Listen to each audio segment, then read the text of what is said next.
ବାଲେଶ୍ୱର ଜିଲ୍ଲାର ବସ୍ତା ନିର୍ବାଚନ ମଣ୍ଡଳୀରେ ବ୍ଲକ ସଭାପତି ଏବଂ ବାଲିଆପାଳ ବ୍ଲକ ସଭାପତି ଛାଡ଼ିବା ପରେ ଏବେ ଚର୍ଚ୍ଚାରେ ଅଛନ୍ତି ଭୋଗରାଇର ବ୍ଲକ ସଭାପତି ରମାକାନ୍ତ କରଣ। ସେ ମଧ୍ୟ ଆଜି ଦଳ ଛାଡ଼ିବେ ଏବଂ ଆମେ ସିଧାସଳଖ ତାଙ୍କ ସହିତ କଥା ହେବା କେଉଁ କାରଣରୁ ସେ ଦଳ ଛାଡ଼ିବେ। କାରଣ ସେ ଦୀର୍ଘ ଦିନ ଧରି ବିଜେଡି ଦଳର ଜଣେ ପୁରୁଖା ନେତା ଏବଂ ସେ ମଧ୍ୟ ପୂର୍ବତନ ସରପଞ୍ଚ ଏବଂ ରାଷ୍ଟ୍ରପତି ମଧ୍ୟ ପୁରସ୍କାର ପ୍ରାପ୍ତ ହୋଇଛନ୍ତି ଏବଂ କେଉଁ କାରଣରୁ ସେ ଦଳ ଛାଡ଼ିବେ ଆମେ ସିଧାସଳଖ ତାଙ୍କ ସହିତ କଥା ହେବା। କାରଣ ସେ ଦୀର୍ଘ ଦିନ ଧରି ବିଜୁ ଜନତା ଦଳର ଯେତେବେଳେ ପୂର୍ବତନ ମନ୍ତ୍ରୀ ଅନନ୍ତ ଦାସ ଥିଲେ ସେତେବେଳେ ସେ ସଂଗଠନକୁ ପୁରା ଜାବୁଡ଼ି ଧରିଥିଲେ। ଅନନ୍ତ ଦାସ ଭୁବନେଶ୍ୱର ରହୁଥିବା ବେଳେ ସେ ଭୋଗରାଇରେ ଦଳଟାକୁ ସଂଗଠନ ଏବଂ ମଜବୁତ କରିଥିଲେ। ବର୍ତ୍ତମାନ ଯଦିବା ବିଜେଡି ବିଧାୟକ ବର୍ତ୍ତମାନ ଅଛନ୍ତି ଭୋଗରାଇରେ, କିନ୍ତୁ ସେ କାହିଁକି ଦଳ ଛାଡ଼ିବେ ଆମେ ସିଧାସଳଖ କଥା ହେବା।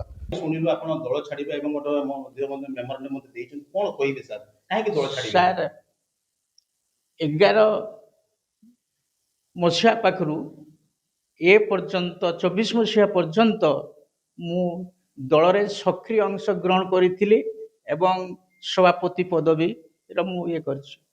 ସୁଶ୍ରୀପଦ ପଣ୍ଡା ଦେହାନ୍ତ ହେଇସାରିଲା ପରେ ମୋତେ ସେ ଦାୟିତ୍ୱ ଦିଆଗଲା। ସେ ଦାୟିତ୍ୱରୁ ମୁଁ ଟିକେ ହେଲେ ମାନେ ବିଚଳିତ ମୁଁ କରିନାହିଁ।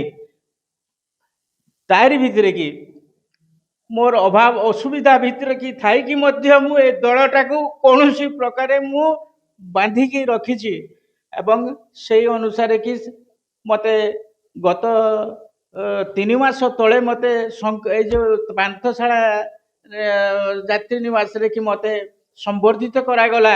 ଶଙ୍ଖ ଆଉ ଚୁଡ଼ିଆ ଏବଂ ପୁଷ୍ପଗୁଚ୍ଛ ଦେଇକି ମୋତେ ସମ୍ବର୍ଦ୍ଧିତ କରାଗଲା ଯେ ତୁମେ ଦଳରେ ରୁହ। ଏବଂ ସେଇଠୁ ମୁଁ ନବୀନ ପଟ୍ଟନାୟକଙ୍କୁ ମୁଁ ଚିଠି ଲେଖିଲି। ଚିଠି ଲେଖିଲା ପରେ ମୁଁ ସେଇଦିନଠୁ ଦଳରେ ରହିଛି। କିନ୍ତୁ ତାରି ଭିତରେ କି ଯୋଜନା କରିକି ମୋତେ ଦଳରୁ ଅକ୍ଷମ ବୋଲି ଦେହ ଅସୁସ୍ଥ ବୋଲି ଭାବି ସେମାନେ ମୋତେ ଦଳରୁ ବହିଷ୍କାର କରିଦେଲେ। ଏବାରେ କମିଟି ବି ମଧ୍ୟ ବହିଷ୍କାର କଲା ହେଲା। କମିଟି ବି ସେଦିନ କେହି ଆସିନଥିଲେ, କିଛି ଆସିଥିଲେ କିଛି ଆସିନଥିଲେ। ତାରି ଭିତରେ କି ମୋତେ 7 ମାସର ଦରମା ବି ମଧ୍ୟ ଦେଲେ ନାହିଁ। ତାରି ଭିତରେ କହୁଛନ୍ତି ଯେ ଆମେ ବର୍ତ୍ତମାନ ଦରମା ଦେବୁ ସେଦିନ ଚର୍ଚ୍ଚା ହେଲା ଯାହା ହେଲା। ତାରି ଭିତରେ କି ମୋତେ ଯେଭଳି ଭାବରେ କି ଅପମାନିତ କରାଗଲା ମୁଁ ଏଇଟା ବଡ଼ ଦୁଃଖିତ ମର୍ମାହତ ଏବଂ ସବୁ କ୍ଷେତ୍ରରେ କି ମଧ୍ୟ ମୋତେ ଅବହେଳା କରାଯାଇଛି। ଗୌତମ ବାବୁ ଏଭଳି କଥା ଯେ କଲେ ମୋତେ ବହୁତ ବାଧିଲା। ଆମେ ଦେଖିଛୁ ଆଜ୍ଞା ନିର୍ବାଚନ ସମୟରେ ଗୌତମ ବାବୁଙ୍କୁ ନେଇକି ଆମେ ବୁଲିଥିଲେ ଏବଂ ମଧ୍ୟ ପୁରା ଭୂମିକା ଗ୍ରହଣ କରିଥିଲେ ତାକୁ ଜିତିବାରେ। କାହିଁକି କ'ଣ ଅବହେଳା କରାଯାଇଛି? ସେ ଜଣେ ବିଧାୟକ ଆଜ୍ଞା, ସେ ଜାଣିଥିବେ କ'ଣ ଅବହେଳା ମୁଁ କରିଛି କି ନ କରିଛି ସେ ଜାଣିଥିବେ। ଦଳ କୋଉ କାରଣ ମାନେ କ'ଣ ଅସୁବିଧାଟା ରହିଗଲା ମୁଁ ଜାଣିପାରୁନି କି ଯେ ତାପରେ ଯେତେବେଳେ ମୋତେ ମିଟିଂ ଫିଟିଂ ଡାକୁଛନ୍ତି ମୁଁ ତ ଯାଉଛି, ମଝିରେ ମଝିରେ ମୁଁ ଯାଉଛି। ମୁଁ ତ ଅବହେଳା କରିନାହିଁ ତାଙ୍କ ପ୍ରତି, ତାଙ୍କ ବିରୁଦ୍ଧରେ ମଧ୍ୟ ମୁଁ କିଛି କରିନାହିଁ। ମୁଁ ଅନବରତ ଭାବରେ କି ମୁଁ ତାଙ୍କ ସହିତ ଲାଗିକି ମୁଁ ଦଳର କାମ କରୁଛି। ଆମେ ଜାଣିଛୁ ଆପଣଙ୍କର ପୁତ୍ରବଧୂ ମଧ୍ୟ ସରପଞ୍ଚ ଅଛନ୍ତି, ସିଏ ବି କ'ଣ ଦଳ ଛାଡ଼ିବେ କି? ନା ନା ନା ନା ନା ନା ନା କେବଳ ମୁଁ ଛାଡୁଛି ଦଳ।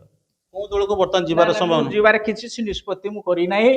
ପରବର୍ତ୍ତୀ ସମୟରେ କି ଯାହା ନିଷ୍ପତ୍ତି ହବ ମୁଁ ସେଇ ଅନୁସାରେ କି ଦଳ ଛାଡ଼ିବି। ହେଲେ ମୁଁ ଚିନ୍ତା କରେ, ଭାବନା କରେ ତାରି ଭିତରେ କି କିଏ ବର୍ତ୍ତମାନ ଆଜି ଦଳ ଛାଡ଼ିବାର? ନା ନା ନା ନା ନା ନା ନା ନା ମୁଁ ଏକା ଆଜି ମୁଁ ଛାଡୁଛି ଦଳ।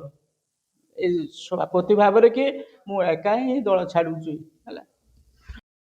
ଯେ ସିଏ ଦୀର୍ଘ ଦିନ ଧରି 2011 ମସିହାରୁ ସେ ବ୍ଲକ ସଭାପତି ଭାବେ ଦାୟିତ୍ୱ ତୁଲାଇଛନ୍ତି ଏବଂ ଯେହେତୁ ତାଙ୍କୁ ଦଳରେ ଅଣଦେଖା ବିଧାୟକ କରୁଛନ୍ତି ସେଥିପାଇଁ ସେ ଆଜି ଦଳ ଛାଡ଼ିବେ ବୋଲି ଯାହା ସୂଚନା ଦେଇଛନ୍ତି। ବାଲେଶ୍ୱର ଜିଲ୍ଲା ଭୋଗରାଇରୁ ଅଜିତ କୁମାର ଦାସ। ସ୍ୱପ୍ନର ଗାଡ଼ି କିଣିବା ଏବେ ଆଉ ସ୍ୱପ୍ନ ନୁହେଁ। ଓଡ଼ିଶାର ସବୁଠୁ trusted pre owned car brand Car Mart ଏବେ ଖୋଲି ଯାଇଛି ଆଦିତ୍ୟ ହୁଣ୍ଡାଇ ପାଖ ଗୋହେରିଆ ଟମାଣ୍ଡୋରେ। 500ରୁ ଅଧିକ କ୍ୱାଲିଟି ଚେକ୍ କାର୍, ସହଜ ଫାଇନାନ୍ସ, ଇନଷ୍ଟାଣ୍ଟ ଏକ୍ସଚେଞ୍ଜ ଏବଂ ସମ୍ପୂର୍ଣ୍ଣ ଟ୍ରାନ୍ସପରେନ୍ସି। ଆଜି ଭିଜିଟ୍ କରନ୍ତୁ ଓଡ଼ିଶା's largest used car showroom car mart at Goheria Square near Aditya Hyundai Tamando.